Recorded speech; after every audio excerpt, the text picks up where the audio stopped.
Really glad to be here. I'm a big fan. Oh, thank you. And of course, we want to know more about this new album and the biggest highlight as a Brazilian about this song, Come to Brazil. Come to We, Brazil. Yeah. yes, we want to know when was the exactly moment when you realized we need to make a song about this Come to Brazil thing? It's something I think Dexter's been kicking around in his head for a while, but we started writing it about 2 years ago. We're in the studio, and normally we start a song with a riff or a melody or a drum beat, but this was one that started with the idea, "Come to Brazil," the lyric idea. And then so Dexter's like, "Well, what do we do?" He's like, "Well, the Brilliants love it. They're heavy rock metal stuff." So we started with that. Then we did the sing along chorus, and then we had to throw the ole ole ole's at the end. And he worked really hard on the lyrics for that. We've got some Brazilian friends and fans, and he was going back and forth with them, making sure that the lyrics were respectful and made sense. He does sing some Portuguese, which is not it's not our language really. So It's not a easy language, right? yeah, it's different. It's different. Yeah, very different. Yeah. You said it was written about 2 years. Wrote it about How's 2 years ago. Yeah, how's it but we feel? didn't. We worked on it for a long time. I don't think I did the solo until I think it's been less than a year since I did the solo. That was one of the last things that we did on that. But the song structure was pretty much there by then. I think he was probably polishing the lyrics and getting the vocals done, and then we went in. We messed around with that guitar solo. That was a lot of fun too. And about the rest of the album in general, what were the main inspirations? Oh gosh, a little bit of everything. Some of what we see happening in the world, like the first song, "Looking Out for Number One," is you see a lot of people that are just kind of out for themselves. A lot of politicians, a lot of businessmen, and then on I think on social media, you see a lot of people that just tell everyone else to f off. It's all about them. Influencers just posing, and it's all about them. Um, Truth and fiction is all about the kind of living in a kind of post fact world, where if you want to believe anything, you can find that on the internet. If you want to believe space squirrels are responsible for the election results, you can find that somewhere online. I coined that, by the way, space squirrels stealing the election. uh, there's you can find that, literally find that on the internet, and there's a lot of just misinformation going around. It's really scary with all the deep fake stuff now too, all the AI and all that stuff is. So there's we see things happening in the world and we want to write songs about them. And then there's some upbeat stuff like okay, but this is the last time, where you have a relationship that sometimes it's a little rough. You go along with things you think probably you shouldn't because you're in love with that person. That song reminds me of Self Esteem a lot, off Smash. When we were working on it, I called it Almost Self Esteem. And okay, but this is the last time is a similar, no, sorry, Make It All Right is a similar kind of feeling, where you're in a relationship that brings a lot of joy to your life and really enriches your life, but at the same time it's a little rough edge. You're more likely to get a middle finger or a punch in the arm than a hug. It's amazing album. And Mm, thank you. you've been in Brazil, been to Brazil several times already. And are you planning anything different for the upcoming shows next year, especially with this new album? We are looking at well, I guess we're going to have to learn how to play "Come to Brazil."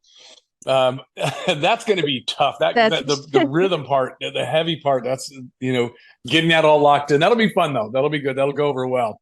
The solo I can play, but the fast, chunky rhythm parts, getting that locked in, that's going to be fun. It'll be a good test. And we're always looking at different production ideas, things to do to make it a rock show, not just us standing there bored playing the songs as they were like on the record. We always try to make it a little bit different without reinventing the songs. The songs are good as they are, but like extending parts of it, things like that. And then whatever we have on the screens behind us, video, um, you know, all the different production bells and whistles. yeah, Sure. I'm really looking forward for these shows. We're looking forward to coming down. I mean, the Brazilian audiences are just, well, you guys are crazy. You guys are absolutely crazy. So some of the best audiences you could ever want to play to, for sure. That's amazing. And next year, you're playing, of course, in a in a festival focused on punk rock, a genre that the band has stayed true to so many years. How do you see the importance of this punk rock music nowadays? I think there's been a kind of a resurgence. I'm assuming you're talking about the When We Were Young festival. We're doing a few of them, actually. We're playing Punk in the Park in like next weekend in San Diego with a bunch of punk bands. But When We Were Young festival is huge. They just did it this year in Vegas. We played it last year, and we're going to play it again next fall, next October. And all the bands are doing really well. I think there's a renewed interest in all the stuff from the late '90s, early 2000s. It's great to see all the bands we've been playing with for like 30 years now still at it and still doing well. Yeah, and how has the Offspring managed to stay relevant across these different age groups and generations after all these years? I don't really know how or why we've done it. I'm glad that we do. Sure. Yeah. I mean, the audience, the age of the front row of an Offspring concert has never changed. It's always young people. It's always been young people. Now we see some of the parents mixed in with them. You see parents and their children coming, and I think that's kind of cool too, because back when we first started, the kids loved us, but their parents hated us in the '90s. So it's nice to see, the generations kind of bonding over that. I think that's pretty cool. Sure. And do you remember the first time you were here in Brazil? Do you have any memorable moments? Yeah, blown away. Sao Paulo, just what a huge city, and then Rio, of course, just beautiful part of the world, just the countryside, so beautiful people, great food, yeah, caipirinhas. Yeah, it's a really good country. Yeah. And for our last question, our website's called Tracklist. If you had to create a fictional album with 3 or more, could be more, tracks from the Offspring to ensure people keep listening to your music 100 years from now. Oh gosh. Which one will be and why? I definitely want to put in You're Gonna Go Far, Kid. That song just got over 1 billion streams on Spotify, so it's reaching people, and I think it's a pretty good.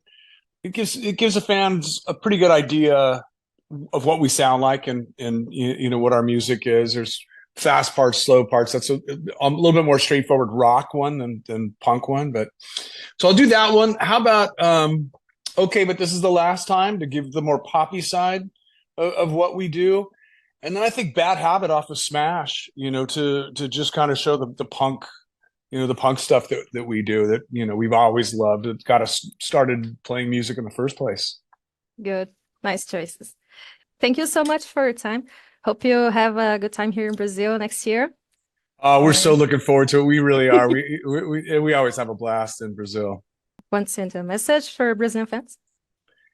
Just thank you for always being there and inspiring us to write songs. Literally.